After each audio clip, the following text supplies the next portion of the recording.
So Matt, that was an unbelievable performance from you. I guess what can you say? San Diego was really peppering you with a ton of shots, 48 saves.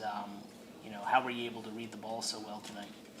Well, I think it starts early. Putting them in places that we're comfortable with, and then you get in a little bit of a groove, and just I think for the most part, we didn't give them a lot of second opportunities, which goes a long ways, and limited their time and space, especially right in front of the doorstep, which makes my job a lot easier. A big part of your defense this year in front of you has been the block shots. Paulie obviously set the block shots record. Priello had, I believe, 4 tonight. I mean, just talk a little bit about the guys there. Taking some bumps and bruises. Yeah, you can't say enough about a lot of those guys. They've been doing it for a long time, and that's nothing new, and just shows you that it's winner take all. Guys are willing to do whatever it takes, sacrifice their body, and I think that's contagious. Paulie sets a tone, every single game, and then I think a lot of the other guys, especially late in that game there, it just seemed like we just packed it right in and made it real tough on their shooters. We were allowing them to kind of get some shots, but we had guys in great lanes. What's your mindset in the second half of a game like that when it is so low score and it's getting tighter and tighter as it's getting closer to the end? Yeah, don't look at the score clock.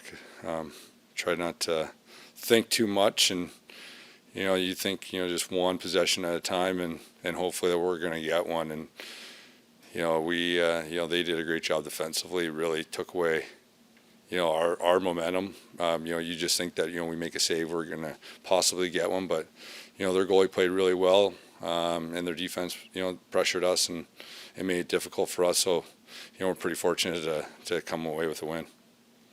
I know, obviously, you take things game by game, but you are on a quest here for 3 championships in a row. You've done that before in Rochester. I wonder, now years removed from that, does it feel any different? Right, you're in a different city, different squad, different point in your career. What does that feel like for you as you're on this playoff run?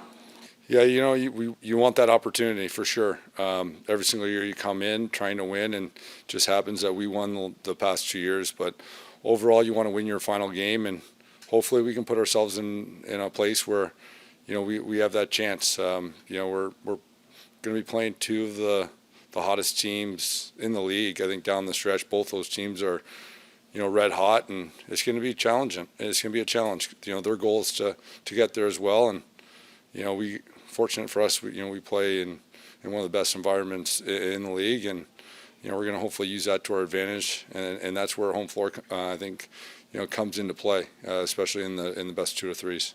You see it in a number of different sports where a team might win back-to-back championships and isn't able to get that third one. How does the challenge change for the third one as opposed to the first or second championship?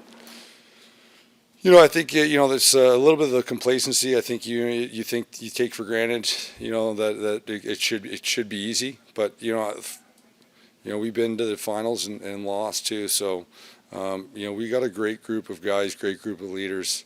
We have some of the best players in the league on both sides of the ball, and they're not only great players, but they're great teammates, and we have a lot of I think unsung heroes.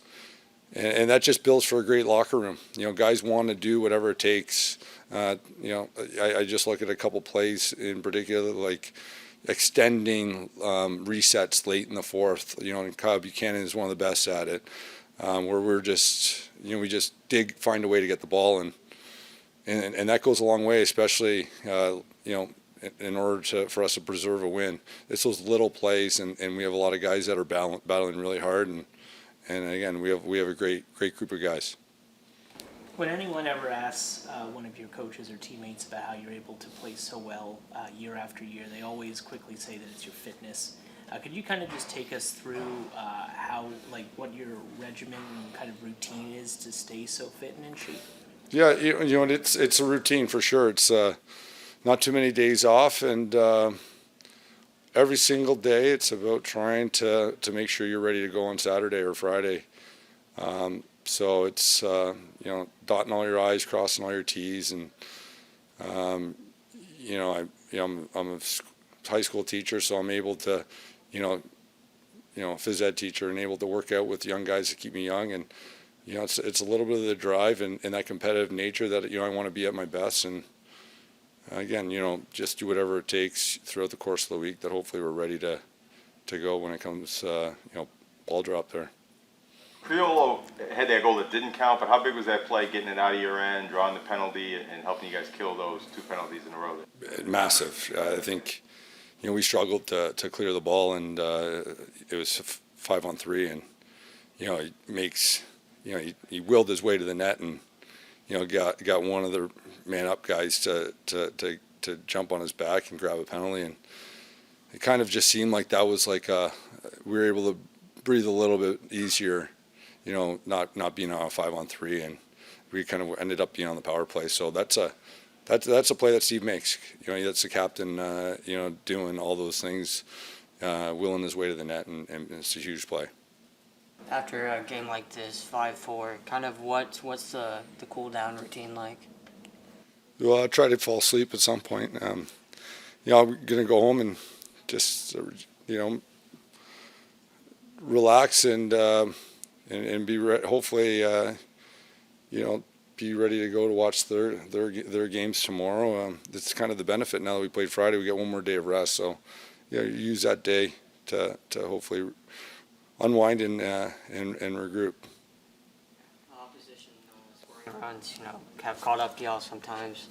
This season, I think Georgia, last week was a good example of that. Tonight, when San Diego, scored, the defense, stopped. Kind of what tonight, made it different that teams or San Diego couldn't punch back as to where earlier this season things piled up. I think that's just like a veteran group, attention to detail. We're a well-coached team, so obviously, our guys are prepared for what they're going to do, and so you got to limit the runs, especially from a great offensive team in San Diego, and I think we were able to do that. I think they got back-to-back goals in the second, but overall, we did a great job. I think our next shift out has got to be your best, and I think we had a couple really good ones after goals. What can you say? There's Christian Del Bianco, Rylan Hartley, Brett Dobson, so many young goaltenders, Origlieri tonight. A lot of them probably watched you and wanted to be you. What does it mean to see kind of this next generation of young goaltenders really stepping up? You look at the future's bright for the NLL for sure. Especially all those goalies late in the year, really put up some amazing games, and they're an active group, they're an athletic group, and I think that's kind of been a little bit of the transition there. Most of those guys, they move really well, and they can throw the ball, they can do all those little things that I think the game's showing you that the game is changing, and again, just it's good to battle against those guys. There's a goalie union, so you have a lot of respect for them.